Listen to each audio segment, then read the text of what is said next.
बिल्लाहिल अलीय्यिल अज़ीम। अऊज़ु बिल्लाहि मिनश शैतानिर लईनिर रजीम। बिस्मिल्लाहिर रहमानिर रहीम। अल्हम्दुलिल्लाहिल्लज़ी ला तुदरिकुहुश शवाहिद वला तहवीहिल मशाहिद वला तराहुन नवाज़िर वला तहजुबुहुस सवातिर। लैसा लिअव्वलियतिही इब्तिदा वला लिअज़लियतिही इन्क़िज़ा। हुवल अव्वलु वलम यज़ल वल बाक़ी बिला अजल।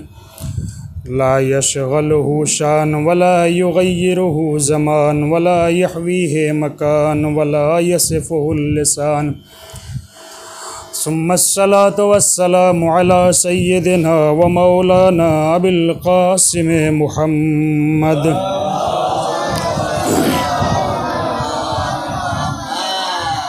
व अला आलिहि तय्यबीन अत्ताहिरीन अल-मअसूमीन अल-मज़लूमीन अल्लज़ीना अज़हबल्लाहु अन्हुमुर रिज्स व तह्हरहुम तत्हीरा।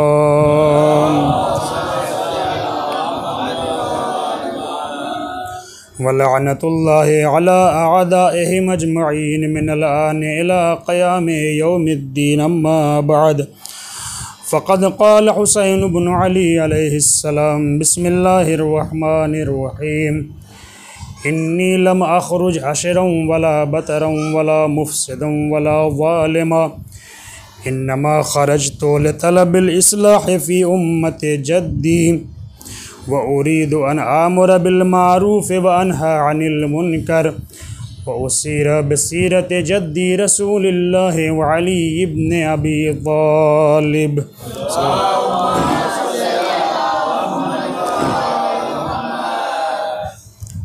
अज़ान मोहतरम, सामईन गिरामी, इंशाअल्लाह इस अज़ाख़ाने के इस अशरे मजालिस का उन्वान पैगाम हुसैनी, खुतबात हुसैनी के आईने में इंशाअल्लाह कोशिश की जाएगी कि कुछ कलिमात इमाम हुसैन अलैहिस्सलातु वस्सलाम के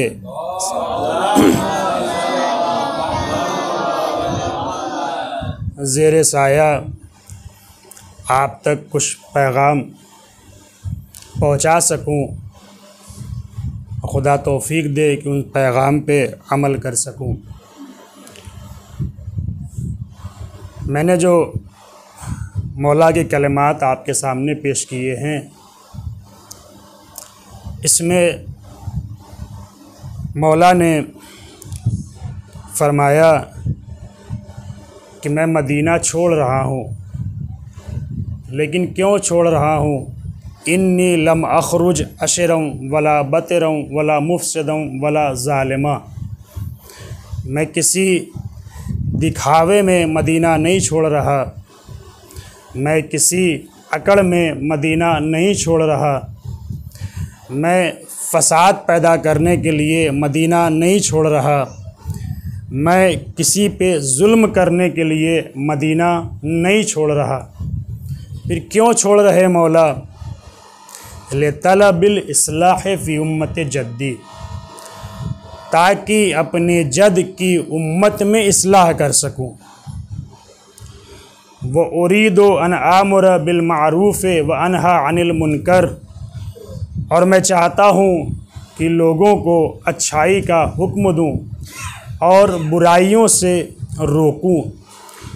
व उसीर बसीरत जद्दी रसूलिल्लाह व अली इब्न अबी तालिब, और मैं इस राह में अपने नाना रसूल खुदा और अपने बाबा अली इब्न अबी तालिब अलैहिस्सलाम की सीरत पे अमल करूँगा। अज़ान मोहतरम, गौर कीजिएगा, तवज्जो कीजिएगा। मौला के इस पूरे सफ़र में, यानी 28 रजब से लेकर 2 मुहर्रम तक और फिर अस्र आशूर तक, मौला ने बहुत सारे खुतबे दिए हैं, बहुत सारी बातें इरशाद फरमाई हैं। इस रास्ते में मौला ने कई लोगों से अलग अलग मुलाकातें की हैं। मौला ने कई मकाम पे कई लोगों को खतूत लिखे हैं और इन सब का जो असल पैगाम है वो ये कि मौला ने अपने इस क़याम से लोगों को आगाह किया है, अपने मकसद से लोगों को आगाह किया है। इन तमाम मकामात में 4 मकाम बहुत अहम हैं। सबसे पहला मकाम खुद दरबार वलीस से जब बैत का मुतालबा हुआ, दरबार वलीस से लेकर अहले मदीना से आखिरी मुलाकात तक, ये पहला हिस्सा जहाँ मौला ने कुछ बातें पेश की हैं। दूसरा मकाम आता है मक्का का, जहाँ मौला मक्का में महीनों तक रुके रहे, वहाँ मौला ने कई खुतबे इरशाद फरमाए हैं, वो अहम है। तीसरा मकाम है जब मौला ने हुर से मुलाकात की है तो वहाँ पे कुछ बातें, अहम बातें इरशाद फरमाई हैं। और उसके बाद मौला ख़ुद करबला के मैदान में असर आशूर तक कई खुतबे इरशाद फरमाए हैं। यूँ तो मैं हर एक खुतबा, हर एक कलाम आप तक नहीं पहुँचा सकता इस तंगी वक्त की वजह से, लेकिन कोशिश करूँगा जहाँ तक हो सके मौला के कलमात, मौला के खुतबात को आपके सामने बयान करूँ और उन बयान से जो पैगाम निकलता है वो पैगाम आप तक पहुँचाऊँ। आप ख़ुद इन पैगामात को महसूस करेंगे। गौर कीजिएगा, जब हम मौला के क़याम की बात कर रहे हैं तो पैगाम को समझने के लिए, खुतबों को समझने के लिए सबसे पहली जो चीज़ ज़रूरी है वो ये कि हम ये देखें कि मौला ने क़याम क्यों किया। गौर कीजिएगा, मौला ने क़याम क्यों किया, मौला ने अपना घर बार क्यों छोड़ा, मौला अपने घर वालों को लेके सफ़र पे क्यों निकले, इस आलम गुर्बत के सफ़र पे मौला क्यों निकले। तो जो मौला ने बैत के मुतालबे के बाद दरबार वलीद में जो 2-3 जुमले इरशाद फरमाए हैं, मौला ने वहीं से अपने असल पैगाम को पहुंचाना शुरू कर दिया है।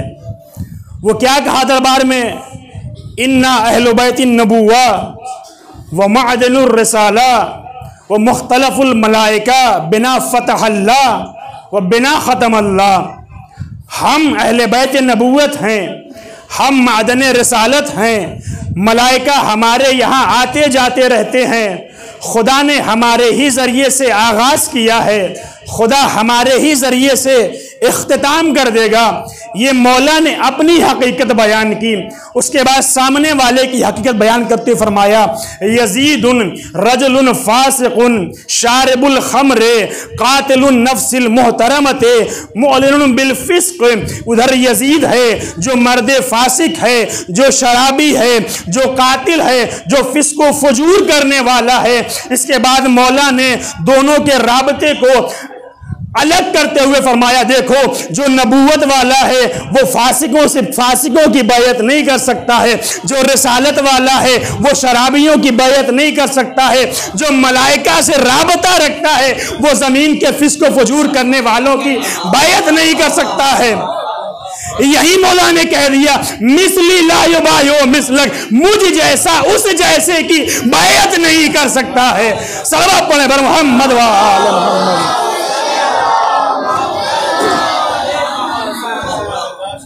ये मौला ने यहीं से अपने क़याम की शुरुआत की। इसके बाद तारीख़ ने लिखा, मरवान ने मौला को रोकना चाहा।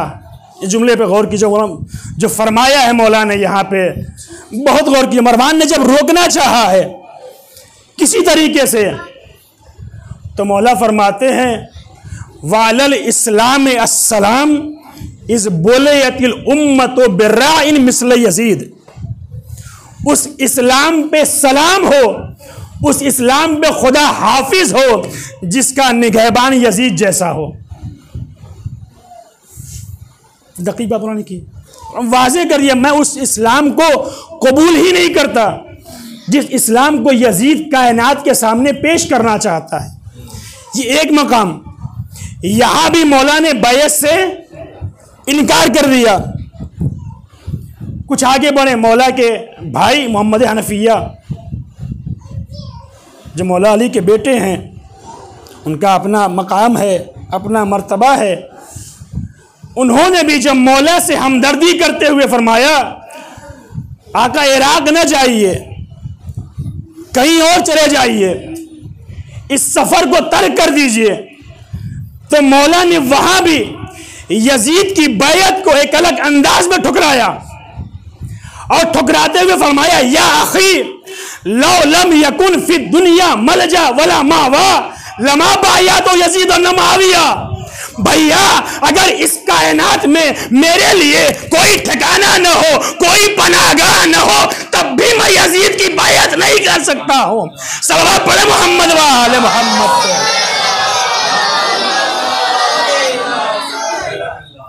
मौला ने हर तरीके से दुनिया में कुछ ना बचा हो तब भी मैं यजीद की बैत नहीं कर सकता हूं। यानी मौला अभी यहां पे इरशाद फरमा रहे हैं अब मैं यहां निकल रहा हूं, यानी अब मेरे लिए हुकूमत से सिर्फ मसला बैत का नहीं रह गया है कि वो बैत मांग के खामोश हो जाए, मैं बैत का इनकार करके खामोश हो जाऊं। नहीं, अब बात इससे आगे बढ़ चुकी है, मुझे निकलना होगा। क्यों? क्योंकि मुझे अब यजीद मनहूस का वजूद बर्दाश्त नहीं है, मुझे इस ख़ानदान का वजूद बर्दाश्त नहीं है। क्यों? क्योंकि ये ख़ानदान जुल्म व सितम का बाहिस है, ये ख़ानदान फितने का बाहिस है, ये ख़ानदान इख्तिलाफ का बाहिस है, ये ख़ानदान इस्लाम को तब्दील करने के दर पे है। लिहाजा मैं हर हाल में अब इस खानदान को बर्दाश्त नहीं कर सकता। अब मैं यहां से निकलूंगा, लेकिन निकल रहा हूं तो दुनिया जान ले मैं किसी दिखावे में नहीं निकल रहा हूं, मैं किसी अकल में नहीं निकल रहा हूं, मैं फसाद के लिए नहीं निकल रहा हूं, मैं जुल्म के लिए नहीं निकल रहा हूं। हुसैन अपने लिए नहीं निकल रहा है, हुसैन निकल रहा है खुदा व रसूल के लिए निकल रहा है। सल्लल्लाहु अलैहि मोहम्मद।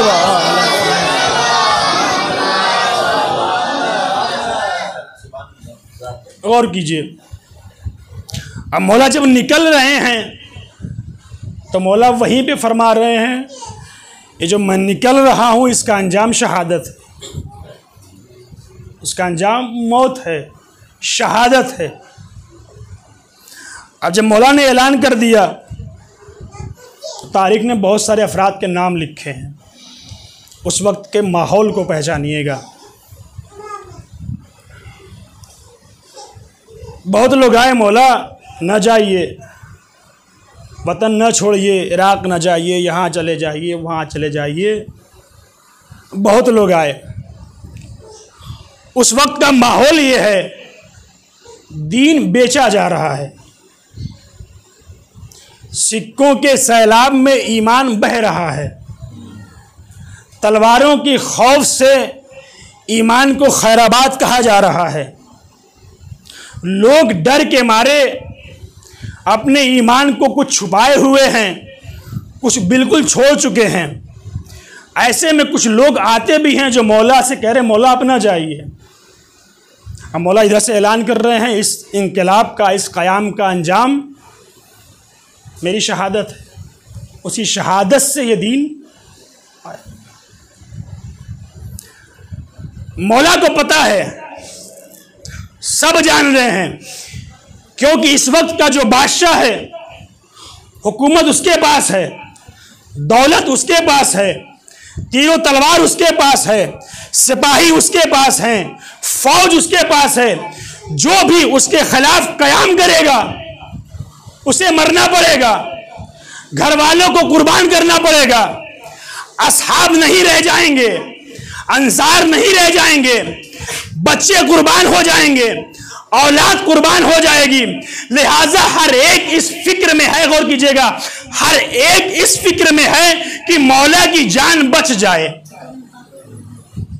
इस फिक्र को पहुंचानिएगा, हर एक ये चाहता है कि मौला की जान बच जाए। मौला ना जाइए, मौला ना जाइए। मौला नहीं जाएंगे तो जान कितनी देर बच जाएगी? 1000 साल, 2000 साल, 3000 साल, कितनी बच जाएगी? कायनात का सबसे अजीम इंसान मेरा पैगंबर कुल 63 साल दुनिया में रहा। निज़ाम कायनात है, जो भी आया है उसे जाना है। तो अगर मौला न भी जाए तो अपनी जान कितनी देर तक बचा सकते हैं? कितनी देर तक बचा सकते हैं मौला? कुछ देर के लिए। लेकिन नतीजा क्या होगा सबको पता। लेकिन जो लोग ये कह रहे थे बार बार मौला ना जाइए, जिंदगी बचा लीजिए, जान बचा लीजिए, अरे काश कोई मौला से भी पूछता, मौला आप क्यों जा रहे हैं, मौला अपनी जान क्यों कुर्बान कर रहे हैं? अजब नहीं मौला आवाज दे, ये सब के सब अलग हैं, मैं अलग हूं, इनके सोचने का मेयार अलग है, मेरे सोचने का मेयार अलग है। मैं दोनों की फिक्र बताना चाहता हूं। सारे चाहते हैं कि मैं रह जाऊं, मैं चाहता हूं दीन रह जाए। सारे मेरी जान बचाना चाहते हैं, मैं नबी के दीन की जान बचाना चाहता हूं। सल्लल्लाहु अलैहि मोहम्मद व आले मोहम्मद। अब यहीं से हम इस पैगाम को दर्क करें। क्या अगर ऐसे हालात पैदा हो जाएं कि एक तरफ हुकूमत हो, एक तरफ दीन हो, एक तरफ जाहो जलाल हो, एक तरफ दीन हो, एक तरफ मकाम व मनसब हो, एक तरफ दीन हो, एक तरफ मालो दौलत हो, एक तरफ दीन हो, एक तरफ हमारा कामकाज हो, एक तरफ दीन हो, तो ऐसे हालात में जब दीन टकरा रहा हो हुकूमत से, दौलत से, सरमाए से, कामकाज से, तो मौला ने पैगाम दिया, देखो सब कुछ छोड़ देना, अपने दीन को ना छोड़ना। अगर दीन बच गया तो सब कुछ बच जाएगा, दीन चला गया तो सब कुछ चला जाएगा। सल्लल्लाहु अलैहि मोहम्मद।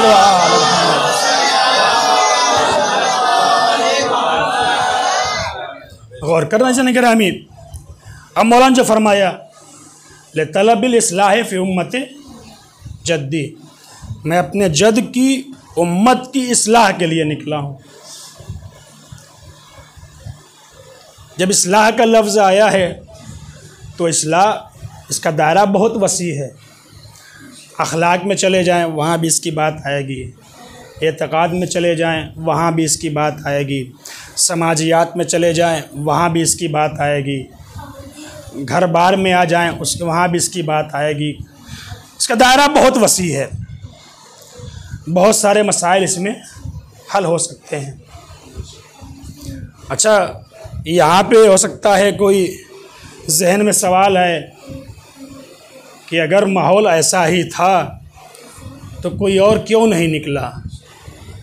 उस वक्त जो असहाब थे पैगंबर के, जो बुज़ुर्ग थे, वो क्यों नहीं बाहर निकले? तो इसका सादा सा जवाब ये है, जिसके घर की बात होती है वही सामने आता है। हुसैन ने यही वाज़े कर दिया, दीन किसी और के घर का नहीं है, दीन मेरे घर का है, लिहाजा मैं इसकी हिफाजत के लिए आगे आऊँगा। सल्लल्लाहु अलैहि मोहम्मद व आले मोहम्मद।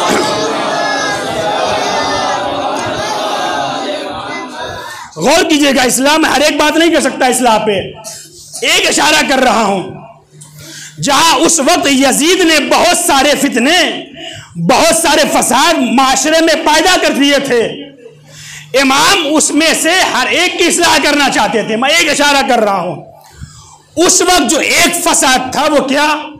तबकाती फसाद। तबकाती फसाद है क्या मतलब? ये गरीब है, ये अमीर है, ये आका है, ये ग़ुलाम है, ये अरब है, ये अजम है, ये इस कौम का है, ये उस कौम का है, ये इस कबीले का है, ये उस कबीले का है।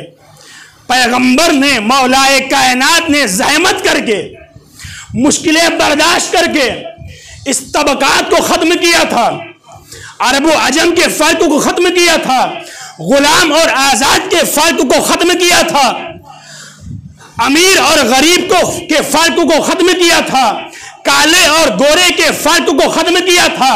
लेकिन यजीद के ज़माने में वही इस्लाम के मानने वाले दोबारा इस फ़र्क के कायल हो गए। ये अमीर है, ये गरीब है, ये काला है, ये गोरा है, ये छोटा है, ये बड़ा है, ये उस कौम का है, ये इस कौम का है, ये इस कबीले का है, ये उस कबीले का है। मौला इसकी इस्लाह करना चाहते हैं। गौर कीजिएगा, मौला इसकी इस्लाह करना चाहते हैं। इसकी इस्लाह मौला कैसे करेंगे? इसीलिए मौला जब मदीने से निकले हैं, सिर्फ बनी हाशिम को लेके नहीं निकले। मौला सिर्फ घर वालों को लेके नहीं निकले।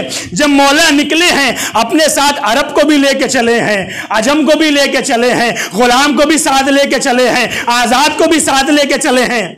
गौर कीजिएगा, मौला आज़ाद को भी साथ लेके चले हैं, आगा को भी साथ लेके चले हैं, इस कौम के भी लेके चले हैं, उस कौम को भी लेके चले हैं, इस कबीले को भी लेके चले हैं, उस कबीले के भी लेके चले हैं। क्यों लेके चले हैं? यजीद, तुम तफरीका डाल के फसाद पैदा करना चाहते हो, मैं सबको इकट्ठा करके इस्लाह करना चाहता हूं।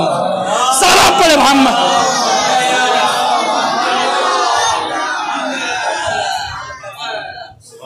गौर किया आपने?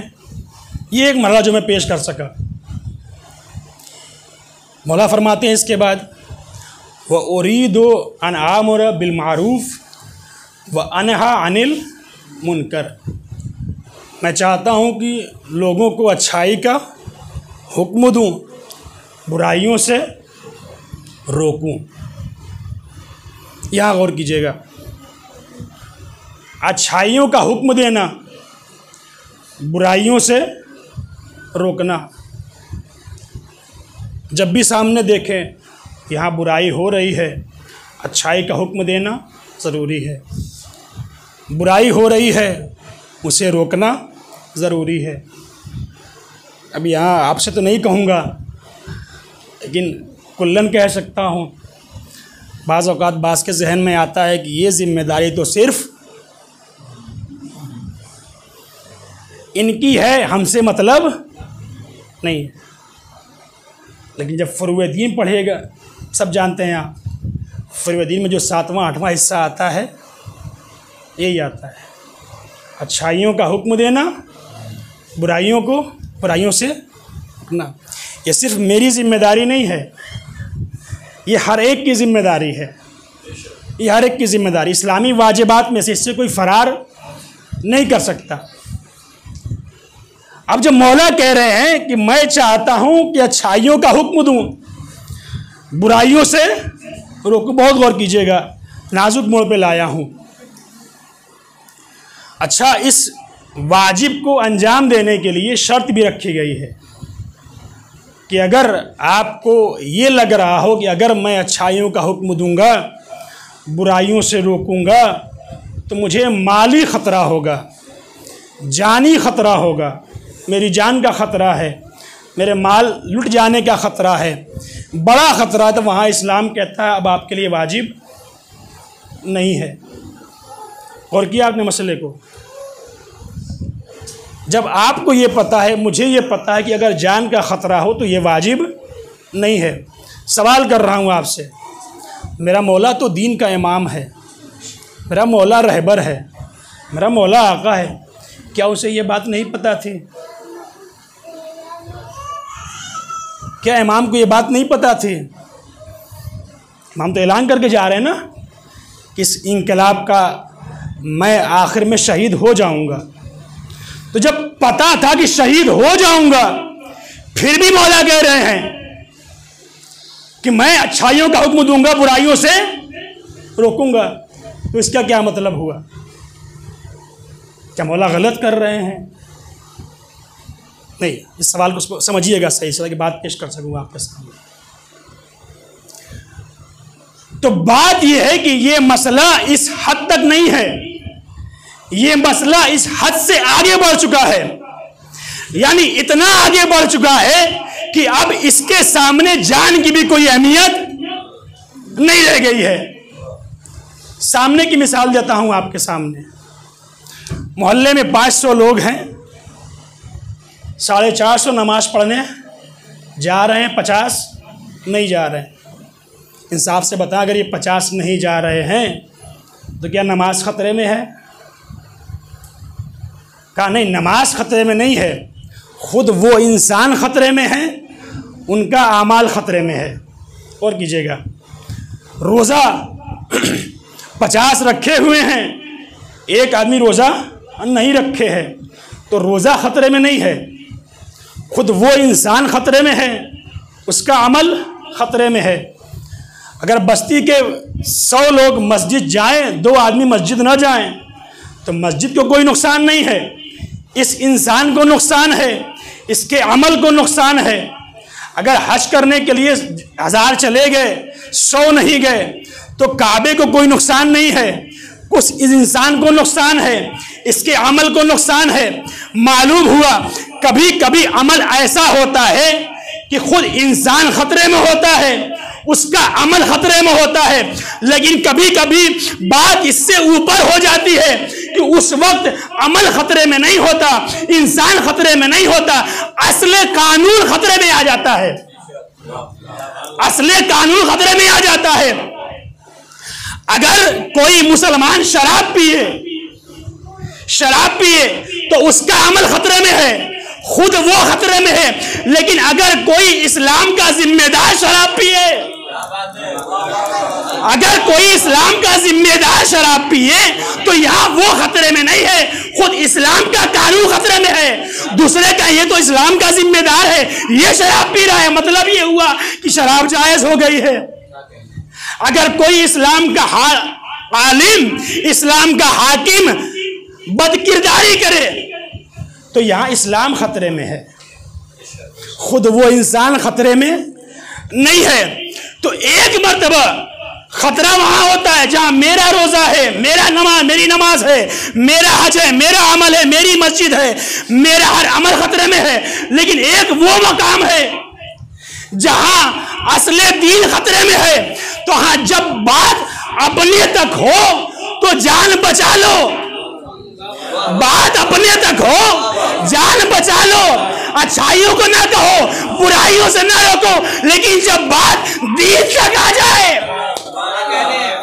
तो वहां तुम्हारी जान की अहमियत नहीं है, इस्लाम की अहमियत है। जान कुर्बान कर दो, इस्लाम को बचा लो। सलावत पढ़े मोहम्मद।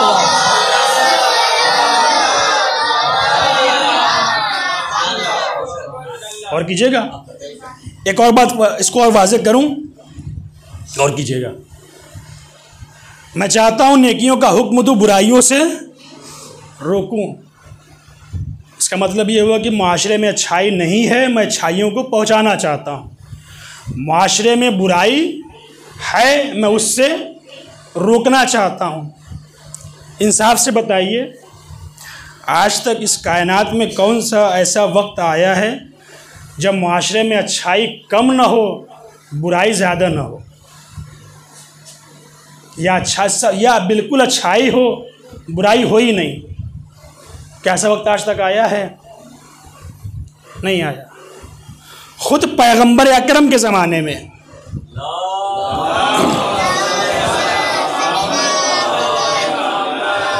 खुद पैगंबर के ज़माने में, इंसाफ से बताइए, क्या सारे मुशरिक मर गए थे? क्या सारा शिर्क ख़त्म हो गया था? क्या सारी बुत परस्ती ख़त्म हो गई थी? क्या सारे झूठ बोलने वाले ख़त्म हो गए थे? क्या सारे शराब पीने वाले ख़त्म हो गए थे? क्या रिश्वत लेने वाले ख़त्म हो गए थे? क्या अमानत में खयानत करने वाले ख़त्म हो गए थे? नहीं, पैगंबर के ज़माने में भी मुशरिक थे, बुत परस्त थे, झूठे थे, शराबी थे, खयानत करने वाले थे, बुरा काम करने वाले थे। तो जब थे तो पैगंबर ने क़याम क्यों नहीं किया जैसा मौला हुसैन ने किया? अगर ये बात इतनी ही मुहिम थी तो रसूल को भी चाहिए था कि अपने घर वालों को लेकर सहरा में चले जाते, गुमनाम जगह चले जाते, भूखे प्यासे शहीद हो जाते, लेकिन नहीं गए। अच्छा, छोड़िए पैगंबर का ज़माना, जब कायनात में सिर्फ 4 आदमी थे, जब कायनात में सिर्फ 4 आदमी थे, तब भी बुराई थी। आदम व हव्वा व हाबिलो काबिल। बुराई क्या थी? एक भाई भाई का कातिल हो गया, उस वक्त ही बुराई थी। जनाब नूह का ज़माना ले लीजिए, बुराई नहीं थी उस वक्त, तब भी बुराई थी। जनाब इब्राहीम के ज़माने में उस वक्त भी अच्छाइयाँ भी थीं, बुराइयाँ भी थीं। जनाब मूसा व ईसा व दीगर सारे अंबिया के ज़माने में अच्छाइयाँ भी थीं, बुराइयाँ भी थीं, और ये सब दीन के रहबर हैं, नबी हैं, अंबिया हैं, मुरसलीन हैं, दीन के जिम्मेदार हैं। अगर बात इतनी ही मुहिम थी तो हर एक नबी को चाहिए था कि वो अपने घर वालों को लेकर मक्तल में चला जाता, किसी सहरा में चला जाता, जाके अपनी गर्दन कटा देता, इस बात को बचा लेता। लेकिन कहीं नहीं लिखा कि कोई गया हो इस तरीके से। फिर मौला ही ने क्यों किया? फिर मौला ही ने ये इक़दाम क्यों किया? तो सबने लिखा जैसा दौर मौला हुसैन के जमाने में आया, न तो उससे पहले कभी आया, न उसके बाद कभी आया। जैसा दौर मौला के जमाने में आया वैसा न किसी नबी के जमाने में आया, न किसी इमाम के जमाने में आया। वो दौर क्या था? गौर कीजिएगा, वो दौर क्या था? वो दौर ये था कि हर दौर में इस्लाम अलग था, शराब अलग थी। इस्लाम अलग था, शराब अलग थी, दीन अलग था, जिना अलग था, दीन अलग था, बदकारी अलग थी, दीन अलग था, खयानत अलग थी। लेकिन मौला हुसैन के ज़माने में ये ऐसा वक्त आ गया था जब एक इस्लाम का हाकिम भी था, शराबी भी था, इस्लाम का हाकिम भी था, बदकार भी था, इस्लाम का हाकिम भी था, जिनाकार भी था। लिहाजा अब ये वक्त ऐसा आ गया था जब इस्लाम को इस्लाम के नाम पे मिटाया जा रहा था, इस्लाम को इस्लाम के नाम पे मिटाया जा रहा था। लिहाजा जरूरी था कि मेरा मौला ऐसे आलम में अपने घर वालों को लेके बाहर निकले, सफर पे जाए, गालिब गुर्बत में शहीद हो जाए। मौला ने ये कयाम किया, ये इंकलाब किया, और इस इंकलाब का असर इस मसले में इतना ज़्यादा हुआ कि आज कोई दुनिया का ज़ाहिरी हाकिम भी अगर गलत बोलता है तो पब्लिक उसे समझाती है, पब्लिक उसे पकड़ती है कि हाकिम होके झूठ बोले, हाकिम होके गलत काम करे, ये कमाई नहीं हो सकता। ये मेरे मौला ही ने समझाया था। देखो दीन अलग है, इस्लाम अलग है, शराब अलग है, दीन अलग है, बदकारी अलग है। याद रखिएगा, वो जो जोड़ रहे थे, वो जो इस्लाम से बुराइयों को जोड़ रहे थे, वो हमेशा के लिए खत्म हो गए। लेकिन जो अलग कर रहे थे वो कल भी जिंदा थे, आज भी जिंदा हैं। सल्लल्लाहु अलैहि मोहम्मद।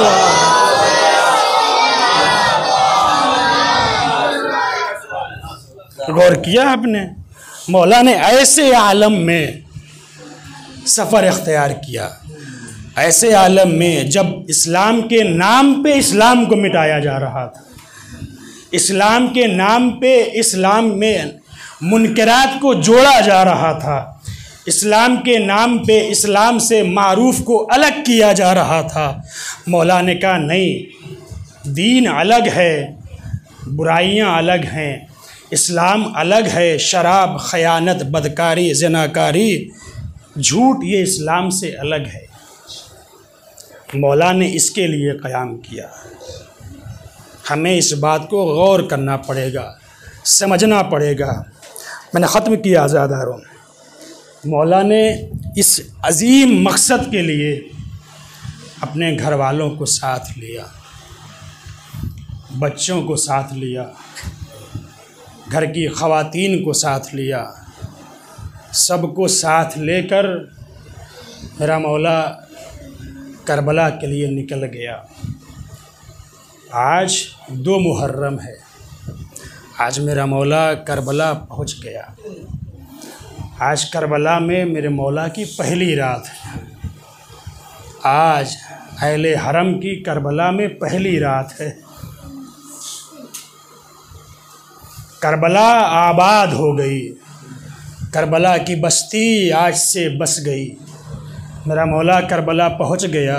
जब पहुंचा, घोड़े ने कदम आगे नहीं बढ़ाया, मौला ने रहवार बदले, किसी रहवार ने कदम आगे नहीं बढ़ाया। पूछा इस ज़मीन का नाम क्या है? कहा मौला इसे तफ कहा जाता है, कोई और नाम शत्ते फुरात कहा जाता है, कोई और नाम गाजरिया कहा जाता है, कोई और नाम मौला इसे नैनमा कहा जाता है, कोई और नाम मौला इसे करबो बला भी कहा जाता है।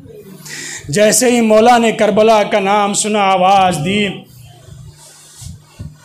हा होना महत्व रिहालना, हा होना मसफ़को दिमाएना, हा होना मज़बहो अतफ़ालना, हा होना महल्लो दुफूनना।